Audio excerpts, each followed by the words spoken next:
In the Grand Assembly Hall of the Galactic Confederation, Commander Hannah Kim stood tall despite feeling smaller than ever. Earth had finally achieved what generations had dreamed of: contact with alien civilizations and acceptance into their interstellar community. The year was 2187, and humanity had reached the stars, only to discover they were the least advanced members of a vast cosmic society. The Confederation delegates surrounded her, their bodies diverse in form but unified in their barely concealed disdain. Some had translucent skin showing complex biological systems beneath. Others floated on anti-gravity fields. All wore expressions that needed no translation. "And these are your defensive systems?" asked Representative Ozor, a tall being with 6 limbs and skin that shifted colors with his emotions. Currently, it displayed a pattern that the translation software identified as amused contempt. Hannah nodded and activated the holographic display. The image of Earth's Titan-class battle armor rotated slowly in the center of the room. 8 feet tall, built of layered steel-carbon composites, with hydraulic joints and reinforced plating. To human eyes, it was an impressive feat of engineering. To the aliens, it might as well have been a child's toy. Laughter rippled through the chamber, not the polite kind. "Fascinating," said Ozor, his skin now pulsing with bright yellow patches, the alien equivalent of holding back laughter.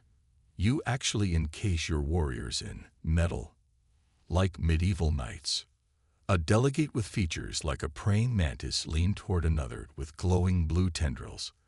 "Their ships still use chemical propulsion too," she whispered, not bothering to activate her translator's privacy mode. "Earth remains grateful for admission to the Confederation," Hannah said, keeping her voice steady. "We understand we have much to learn." "Indeed," Ozor said. "Perhaps in a century or two, you might contribute meaningfully to our defense forces. Until then, your world's status as a protectorate seems most appropriate." The words stung, but Hannah only nodded. Every planet started somewhere. Earth would prove its worth eventually. After the presentation, Hannah walked alone through the station's curved corridors. The walls were made of a material that looked like glass, but was stronger than any Earth alloy. Everything in the Confederation spoke of elegant solutions, of technology so advanced it seemed like magic. Her communication device buzzed. Earth's secure channel. "Commander Kim," came the voice of General Lee. "How did the presentation go?" Hannah found a private alcove before answering. "About as expected, sir. They think we're primitives." "Let them," the general replied, a hint of satisfaction in his voice. "Report to Meeting Room 6. We have developments." In the meeting room, a holographic display showed Earth's moon, then zoomed in on a facility built into one of the larger craters. The Artemis Base, officially a research station. Unofficially, something far more significant. "The Juggernaut program is ahead of schedule," General Lee explained to the small group of Earth's military leadership. "Final testing completes next month." The display changed to show what looked like a much larger version of the Titan armor. But where the Titan was merely a protective shell, this was something else entirely. 15 meters tall, explained Dr. Jin Park, the project's lead engineer. Fusion-powered core, armor plating of compressed tungsten-titanium alloy with carbon nanotubes. Nothing in the Confederation's known arsenal can penetrate it. Hannah studied the massive suit. "They'll still laugh. It's still physical armor, just bigger." "Let them laugh," said General Lee. "We've studied their weapons. Energy shields are impressive, but they've grown too dependent on them. When everyone develops the same defensive technology, offense evolves to counter it." Dr. Park nodded. "Their quantum disruption weapons bypass energy shields by design, but they can't disrupt solid matter. Sometimes the old ways are best," Hannah realized, beginning to understand. "We didn't join the Confederation just for technology exchange," the general continued. "We joined because our long-range scans detected the Spherith Empire moving aggressively at the borders. The Confederation's elegant defenses won't hold against what's coming." Hannah felt a chill. You knew. We suspected. Humanity hasn't survived this long without developing good instincts for danger. The Juggernaut program was always our backup plan. The display showed the massive armor again, now animated to show its movement capabilities. Despite its size, it moved with surprising grace. How many? Hannah asked. 20, ready for deployment, with materials for 30 more being processed. Hannah thought about the mocking laughter in the assembly hall, about Earth's position at the bottom of the hierarchy, about how throughout human history, underestimation had often preceded the greatest victories. Keep them hidden, she said finally. Let the Confederation think what they want about our capabilities. As she left the meeting, Hannah passed a window overlooking Earth below. From space, it looked peaceful, beautiful, a blue marble spinning in the void. No one looking at it would guess that its inhabitants had spent thousands of years perfecting the art of warfare. The aliens saw Earth's technology as primitive. What they failed to understand was that humans had been fighting each other since before they had technology at all. They had learned lessons about defense that elegant, peace-loving species might never comprehend. Sometimes the most effective solution wasn't the most elegant. Sometimes you needed something that could take a hit and keep standing. And when the Sferith Empire finally struck, the Juggernauts would be ready. The emergency alarms rang through the Confederation headquarters, their high-pitched wail a sound that hadn't been heard in over 3 centuries of galactic peace. Representative Ozor rushed into the central command chamber, his skin fluctuating between anxious purple and fearful gray. Reports confirmed, announced the chief strategist, a being of pure energy contained within a crystalline shell. The Sferith Empire has officially severed all diplomatic ties. They've already taken the Proxima outpost. Holographic displays showed the attack in real time. The Sferith warships, black, angular vessels that resembled predatory insects, fired strange pulsing weapons that seemed to simply ignore the Confederation's prized energy shields. Defensive stations collapsed one after another. Impossible, whispered Ozor. Our shields are impenetrable. Evidently not, said the strategist.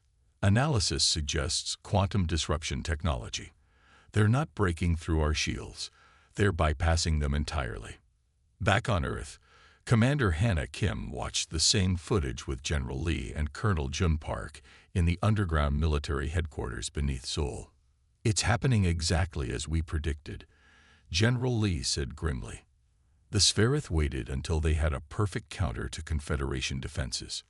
Colonel Park studied the footage with practiced eyes. A veteran of the Southeast Asian conflict, he had a reputation for unconventional tactics and a stubborn refusal to accept defeat.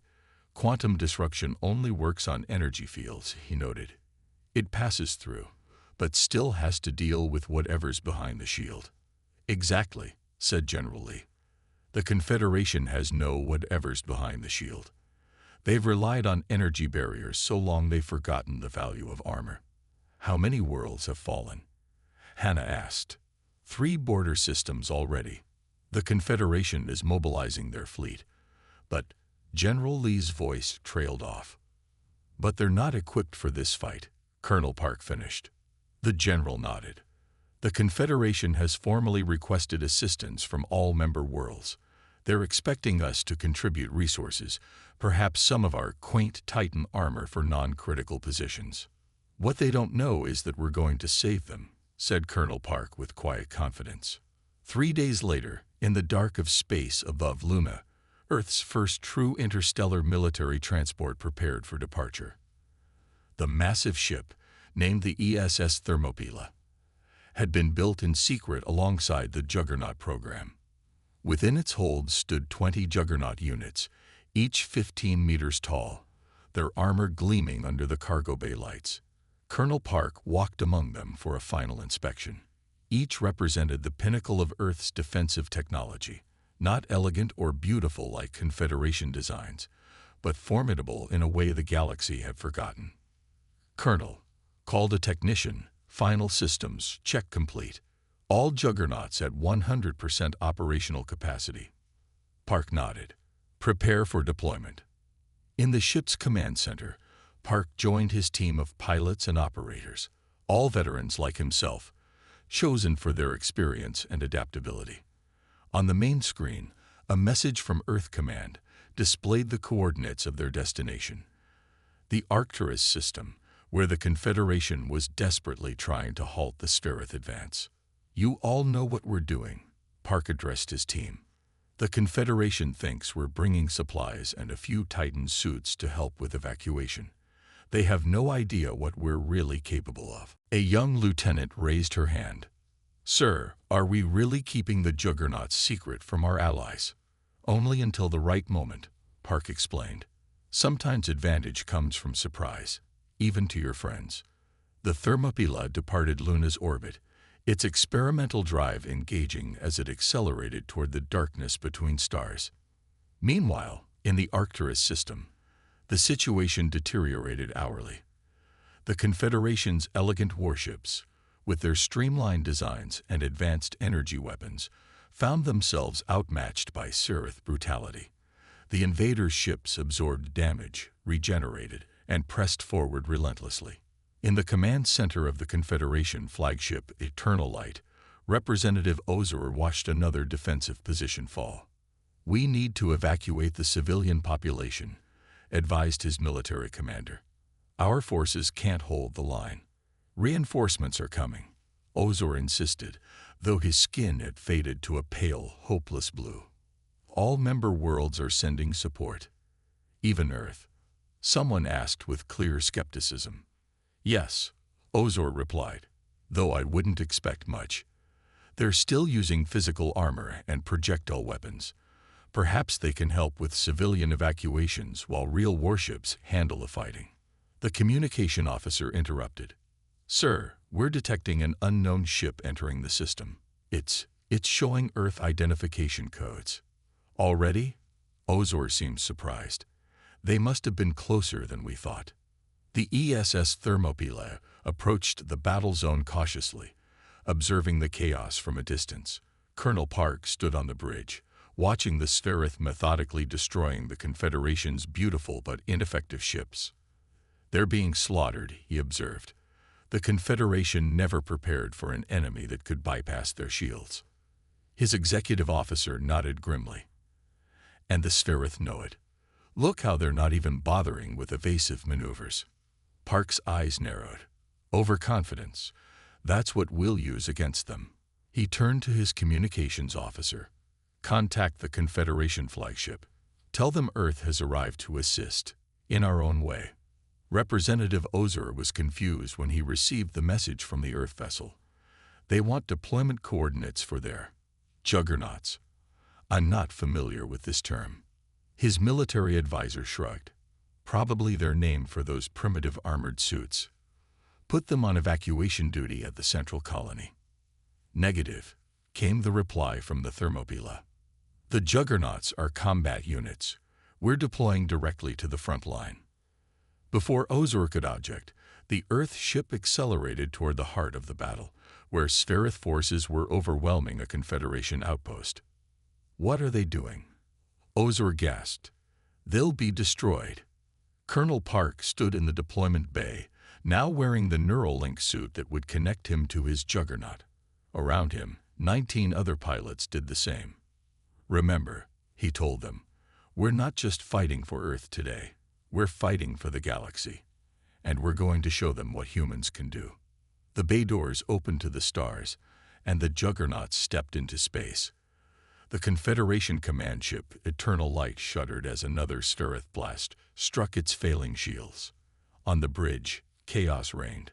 Officers rushed between stations while damage reports flooded in from all sectors.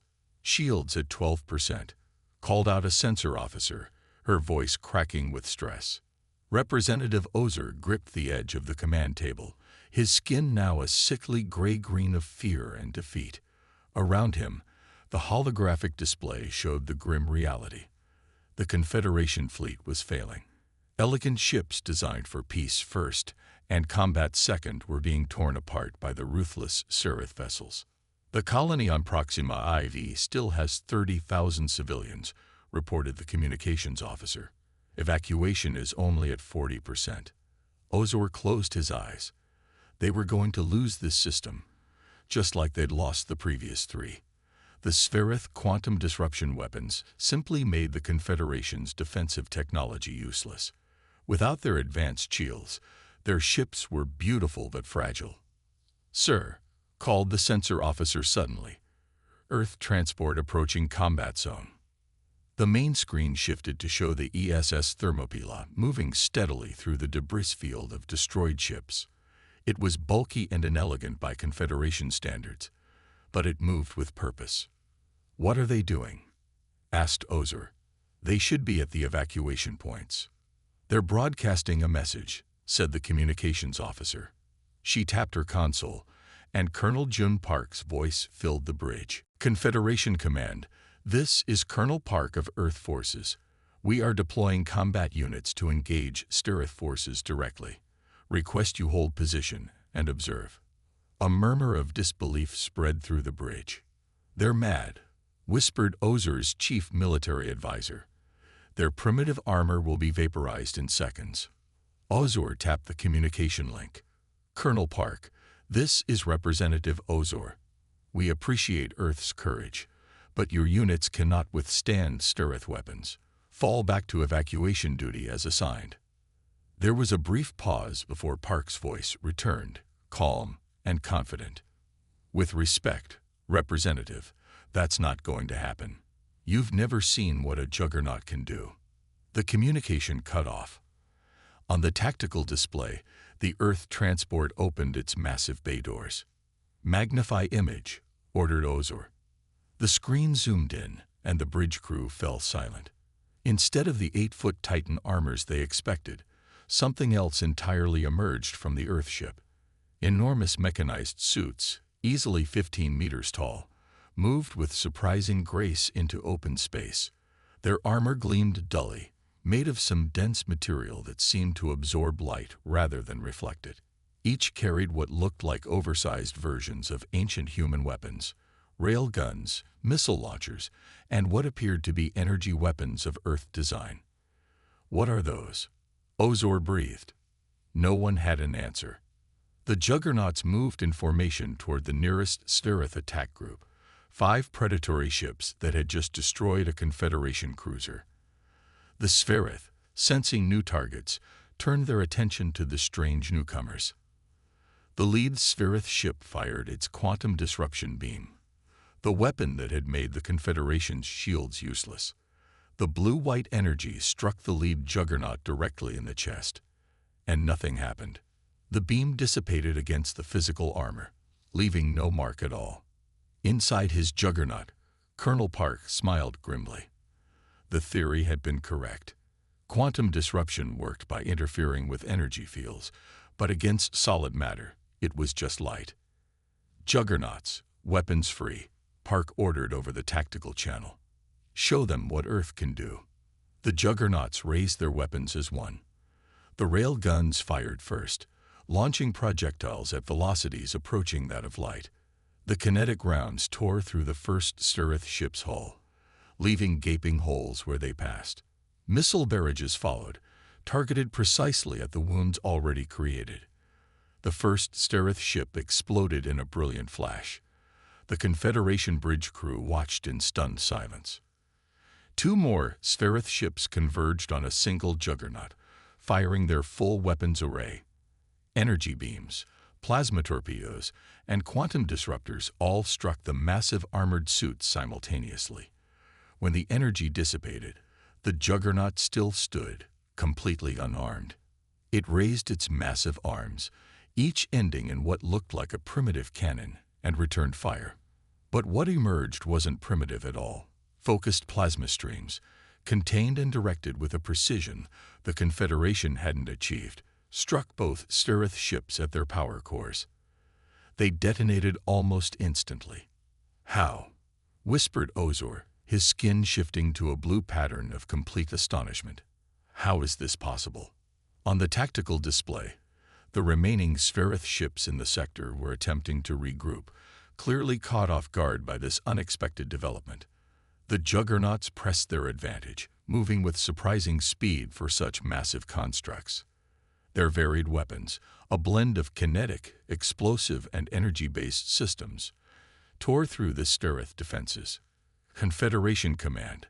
This is Colonel Park, came the transmission. Your flanks are exposed. Suggest you reposition your remaining ships to cover the colony while we engage the main Stereth force.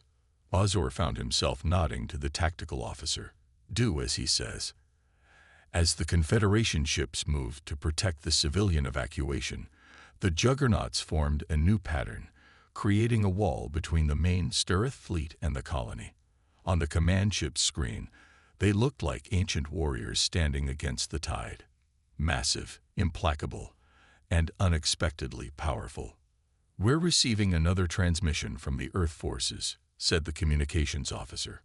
Colonel Park's voice came through clearly, with the sounds of battle in the background. Sometimes the old ways work best.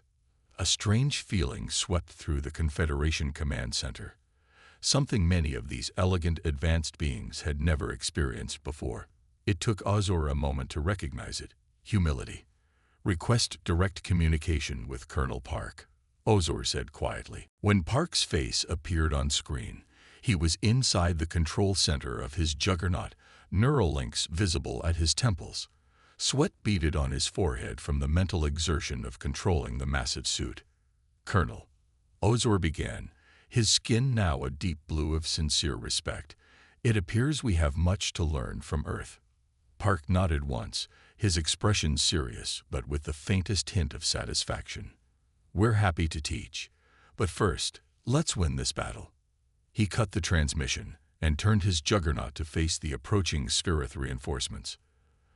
The massive suit raised its weapons as the other 19 Juggernauts moved into formation beside it. The Stereth had no idea what was coming. The grand strategy chamber of the Confederation flagship Eternal Light had transformed in the weeks since the Battle of Proxima Centauri, where once elegant holographic displays had shown theoretical battle patterns. Now crude physical models dominated the central table. Representative Ozor stood before the gathered military leaders, his skin shifting between determined orange and excited yellow as he outlined the next phase of operations.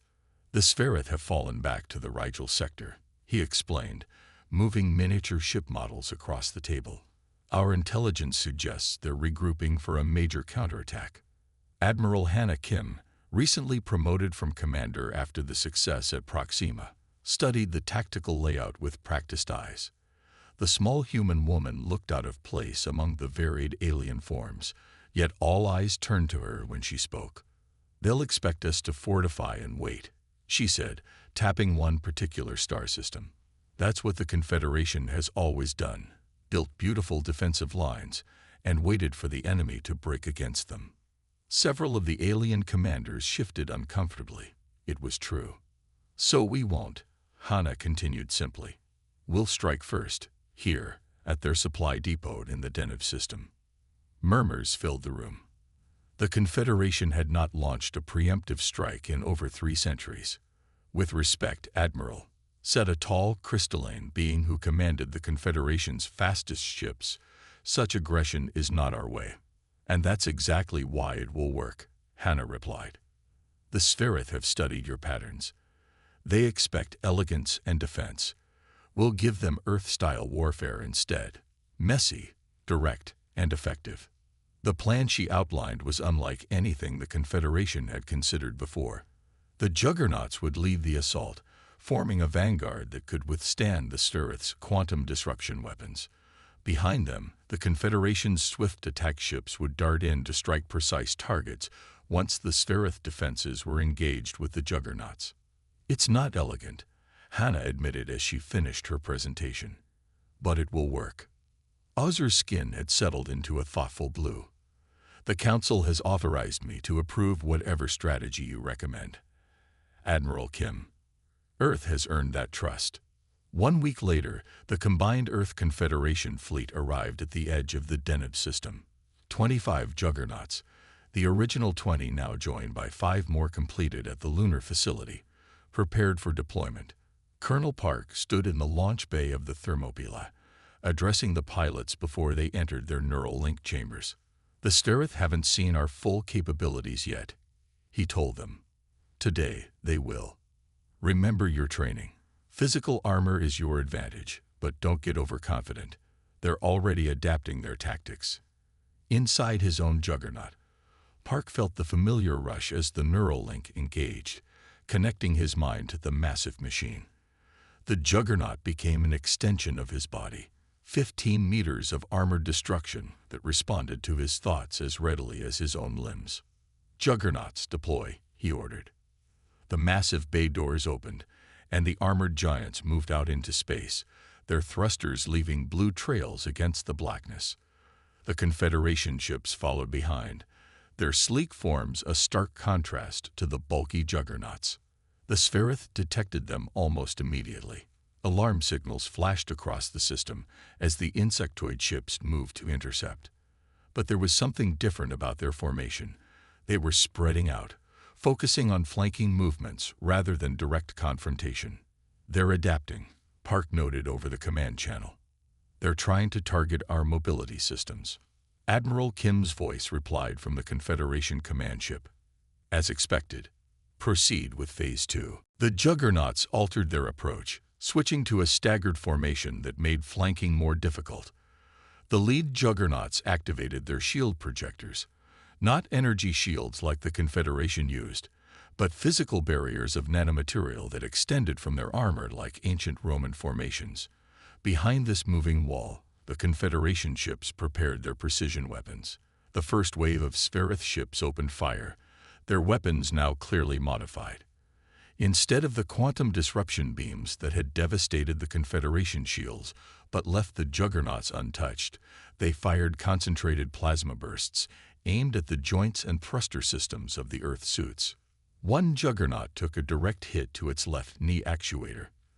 The joint glowed red-hot, then failed. But instead of crippling the suit, the Juggernaut simply shifted its weight and continued forward. Secondary systems engaged. Nanobots swarmed from internal reservoirs to begin repairs, and emergency thruster packets fired to compensate for the loss of mobility. "Redundant systems functioning as designed," reported the pilot, Lieutenant Min. "I can still fight." This was the advantage Earth brought to the battlefield, not just physical armor, but the mindset that came from millennia of warfare. Humans built their machines to take damage and continue functioning. They designed for the worst-case scenario, not the ideal one. The Sferith pressed their attack, concentrating fire on specific Juggernauts. But for every system they disabled, 2 backup systems engage.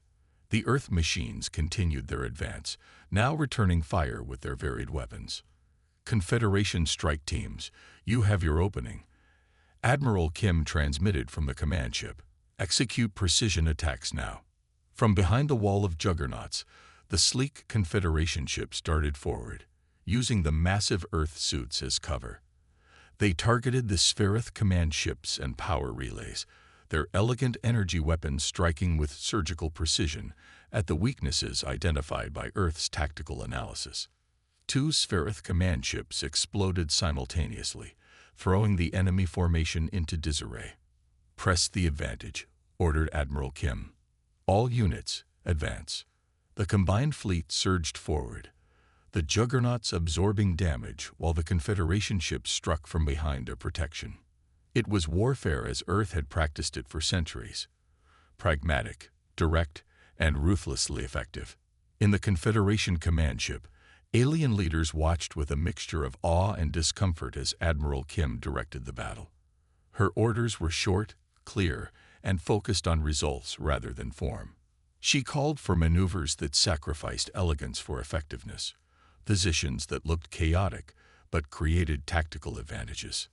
"The main Sterith power relay is exposed," reported a sensor officer. "But reaching it would require 3 ships to take significant damage." "Then they take the damage," Kim replied simply. "The objective matters more than the cost."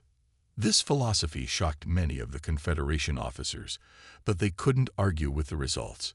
The Sferith forces were in retreat, their supply depot in flames, their carefully planned counteroffensive in ruins before it could begin.